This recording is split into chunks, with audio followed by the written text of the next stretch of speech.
भारत का इतिहास कई हजारों साल पुराना है। माना जाता है कि प्राचीन समय में भारत विश्व गुरु था। प्राचीन भारत की ईसा से कई हजार वर्ष पूर्व की संस्कृति और नगरीय इंजीनियरिंग की कलाकारियों को देखकर आज के यूरोपीय वैज्ञानिक और कई अमेरिकन विद्वान बड़े आश्चर्यचकित हो जाते हैं। उस प्राचीन युग में जब अमेरिका में तो मानव विकास का कोई निशान ही नहीं था, बल्कि यूरोपीय देशों के निवासी भी गुफाओं में रहकर आखेट करने की बर्बर और जंगली अवस्था में रहते थे। उस युग में भी भारतीय पुरखे इतनी ऊंची और विकसित नगरीय सभ्यता का जीवन व्यतीत करते थे तथा प्राचीन भारतीय लोग इतने उच्च कोटि के फार्मर, शिल्पकार, व्यापारी तथा इंजीनियर थे। प्राचीन समय के भारत की कुछ जगह है और कुछ चीजें ऐसी थी जिनकी पहचान विश्व भर में थी।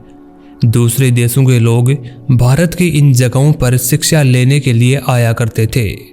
वहीं उस समय के तमाम देशों के लिए यह जगह व्यापार का बड़ा केंद्र थी। यहाँ के व्यापार का प्रभाव विश्व भर की अर्थव्यवस्था पर पड़ता था। कुल मिलाकर कहा जाए कि भारत उस समय विश्व गुरु था तो गलत नहीं होगा। तक्षशिला ईसा पूर्व 20वीं शताब्दी से ईसा पश्चात प्रथम शताब्दी तक तक्षशिला प्राचीन गांधार राज्य की राजधानी थी। यह नगर भारत तथा मध्य एशिया के बीच एक बड़ा व्यापार केंद्र था।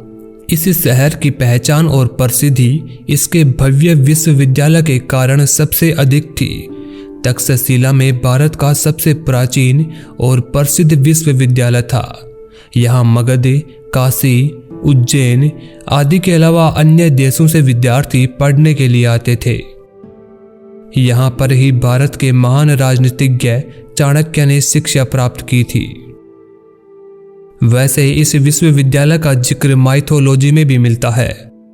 कहा जाता है कि इसकी नींव श्री राम के भाई भरत ने अपने पुत्र तक्ष के नाम पर की थी। बाद के समय में यहाँ कई सारे नए पुराने राजाओं का शासक रहा। यह विश्वविद्यालय गुरुकुल की शक्ल में था। यहाँ पर पढ़ाने वाले शिक्षक किसी प्रकार का वेतन नहीं लेते थे, बल्कि वहीं पर रहते थे और वहां पढ़ने के लिए आने वाले छात्रों को शिष्य बनाकर उनको शिक्षा देते थे।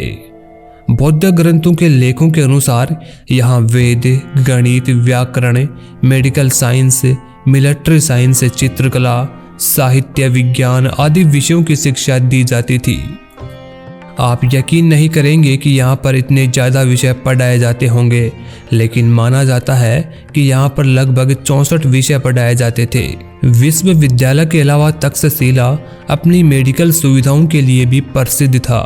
सूत्रालंकार ग्रंथ में लिखा है कि चीन का एक राजकुमार अपनी आंखों की गंभीर पीड़ा की चिकित्सा कराने के लिए तक्षशिला आया था। इससे पता चलता है कि उस समय चीन भी इतना समृद्ध नहीं हुआ था जितना भारत था। सोचने की बात है कि जिसे दुनिया की सबसे पहली यूनिवर्सिटी कहते हैं, वो आखिर कैसे खत्म हो गया। इतिहासकारों का कहना है कि एक के बाद एक कई आक्रांताओं ने शहर को पूरी तरह से खत्म कर दिया। पाटलिपुत्र चंद्रगुप्त मौर्य की राजधानी पाटलिपुत्र गंगा और सोन नदी के संगम पर बसी हुई थी। पाटलिपुत्र प्राचीन समय से ही भारत के प्रमुख नगरों में गिना जाता था। पाटलिपुत्र वर्तमान पटना का ही नाम था। इतिहास के अनुसार सम्राट अजातशत्रु के उत्तराधिकारी उदयन ने अपनी राजधानी को राजगृह से पाटलिपुत्र स्थानांतरित किया और बाद में चंद्रगुप्त मौर्य ने यहाँ साम्राज्य स्थापित कर अपनी राजधानी बनाई। इस नगर की लंबाई 12 किलोमीटर और चौड़ाई 2.5 किलोमीटर थी। इसके चारों ओर एक गहरी खाई थी जिसमें सोन नदी का जल भरा रहता था। राजभवन नगर के मध्य में थे। यह एक विशाल नगर था जिसमें सार्वजनिक संस्थाएं, पाठशालाएं, औषधालय, बौद्ध विहार और मंदिर थे। मौर्य साम्राज्य के उत्कर्ष के बाद पाटलिपुत्र सत्ता का केंद्र बन गया। चंद्रगुप्त मौर्य का साम्राज्य बंगाल की खाड़ी से अफगानिस्तान तक फैल गया था। शुरुआती पाटलिपुत्र लकड़ियों से बना था। पर सम्राट अशोक ने नगर को शिलाओं की संरचना में तब्दील किया। चीन के फाहियान ने, जो कि सन 399 से 414 तक भारत यात्रा पर था, अपने यात्रा वृत्तांत में यहाँ के शैल संरचनाओं का जीवंत वर्णन किया है। मेगास्थनीज, जो कि एक यूनानी इतिहासकार और चंद्रगुप्त मौर्य के दरबार में एक राजदूत के नाते आया था, उसने पाटलिपुत्र नगर का प्रथम लिखित विवरण दिया। ज्ञान की खोज में बाद में कई चीनी यात्री यहाँ आए और उन्होंने भी यहाँ के बारे में अपने यात्रा वृत्तांतों में लिखा है। गुप्त वंश के शासनकाल को प्राचीन भारत का स्वर्ण युग कहा जाता है, पर इसके बाद नगर को वह गौरव नहीं मिल पाया जो एक समय मौर्य वंश के समय प्राप्त था। बौद्ध धर्म के प्रवर्तक गौतम बुद्ध अपने अंतिम दिनों में यहाँ से गुजरे थे। उन्होंने ये भविष्यवाणी की थी कि नगर का भविष्य उज्जवल होगा, पर कभी बाढ़, आग या आपसी संघर्ष के कारण यह बर्बाद हो जाएगा। नालंदा विश्वविद्यालय।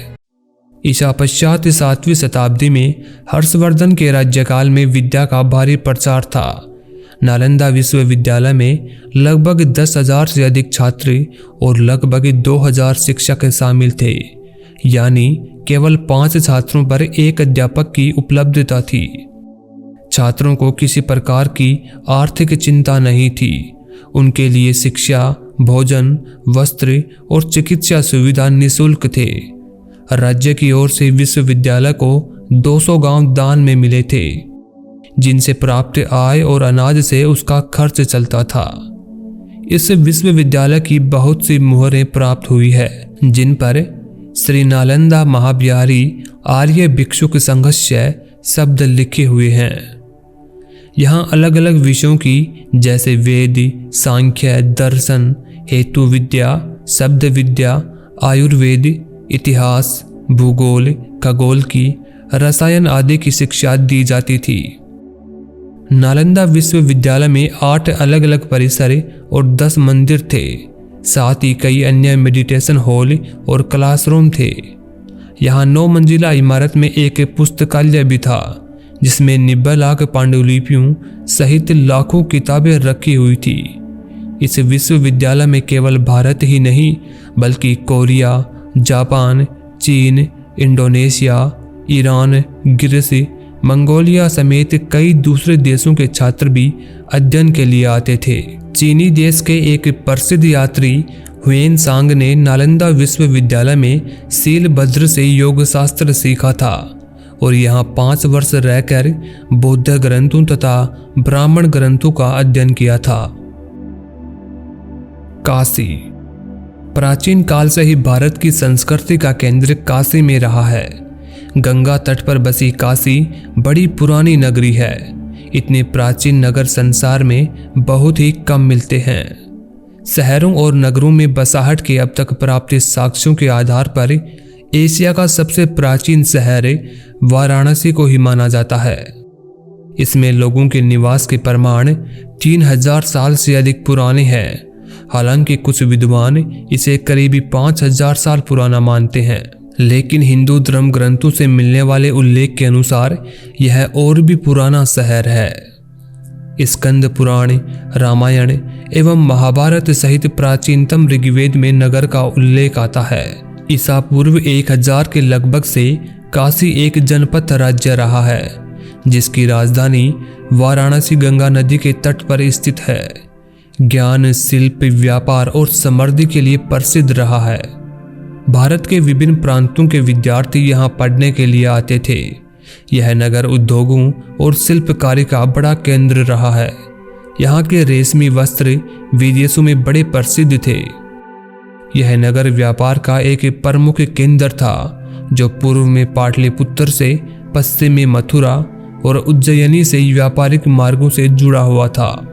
यहाँ बहुत विशाल बौद्ध, जैन, हिंदू मंदिर, ज्योतिष, वेधशाला आदि भवन बनते रहे हैं। चीन के बौद्ध यात्री यहाँ बरसों निवास करके धर्म ग्रंथों का अध्ययन करते रहे थे। प्रसिद्ध चीनी यात्री हेन त्सांग ने नगर को धार्मिक, शैक्षणिक एवं कलात्मक गतिविधियों का केंद्र बताया है। और इसका विस्तार गंगा नदी के किनारे 5 किलोमीटर तक लिखा है। काशी एक मुख्य तीर्थ स्थान है जिसका वर्णन पुराणों में जगह जगह लिखा हुआ है। उज्जयिनी का इतिहास। पश्चिमी भारत के प्रमुख नगरों में से एक उज्जयिनी था। यह चंद्रगुप्त विक्रमादित्य की पश्चिमी राजधानी थी।